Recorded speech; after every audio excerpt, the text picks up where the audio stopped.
देखिपे आपण एवं वर्षा जारी रही जदियो देखा 3 दिन हम मालकान जिले में वर्षा लगी रही गत 2 दिन प्रबल वर्षा होता किंतु गतकाली राति में वर्षार परिमाण कमी किंतु आज सकाळु पुणी थे तुआ वर्षा होची देखिपे आपण चित्र जदि देखा तमाम जिलार कथा ताले समस्त नदी गुड़िकर जलस्तर वृद्धि पाई गतकाली आम देखी कन्याश्रम पोल उपर 3 फुटर पानी चलुला किंतु पाखापाखि 12 घंटा पर पानी कमी यातायात स्वाभाविक होता किंतु वर्तमान जो वर्षा लगी रही तमाम जिलार पटेरू कांकरकोंडा पांगाम ये जो बड़ बड़ नदी गुड़िक रही जातीय राजपथ उपर रही से पोलू मात्र 2 फुट तले पानी चलुची जदि एवं वर्षा लगी रहे पुणी थे मालकान जिले में जलबंदी स्थिति उपजी पारे आउ प्रशासन कथा जो कह राजश्री ताल प्रशासन पक्षर व्यापक व्यवस्था करा जायछि प्रशासन समस्त पंचायत अधिकारी मानक अलर्ट करा जायछि एवं जोटी पुलिस माने अलर्ट रही जोटी पोल उपर पानी बढ़िबो जोटी बन्या स्थिति उपजिबो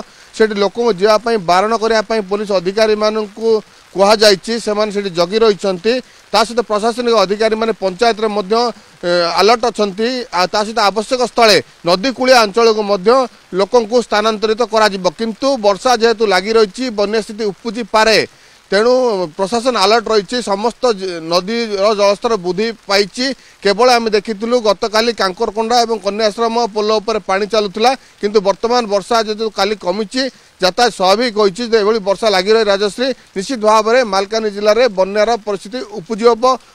आम विगत वर्ष गुड़िक देखीचु एभली वर्षा समय जलबंदी स्थिति उपजे और गोटे गोटे गाँव को जावाई कष्ट हो पड़े बा पानी बाधक साजे हालुका पवन होची पवन बेग बढ़ीनी कोहला पाग तो वर्षा तो होची किंतु हालुका पवन होची एते जोर पवन हो नाही बिजुली घड़घड़ी हम सकाळु देखिनु किंतु जेहेतु पाग एभली रही ताल हुए तो हो पारे तेणु समस्त लोक अलर्ट अच्छा नदी कूलिया लोक वर्तमान सतर्क होगी अच्छा जदि आवश्यक पड़े से स्थानांतरित हे कच्चा घर गुड़ी लोक रही से प्रशासन नजर रखी जो मैंने कच्चा घर अच्छा जेहेतु नदी कूलिया जो लोक अच्छा चिन्हट कर प्रशासन नजर रखी जदि नदीर जलस्तर वृद्धि पाए ताले स्थानांतरित करा प्रत्येक वर्ष आम देखीचु नदीकूलिया अंचल लोक वर्षा हेले स्थानांतरित करा जाए एवं जो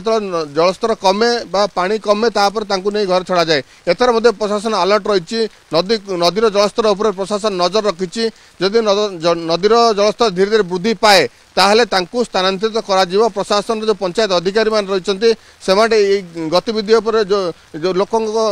नजर रखिंट और जो नदीर जलस्तर उपर अनुध्यान करा वर्षा को ब्लॉक रे केते हला क्यों अंचल केते हला एवं से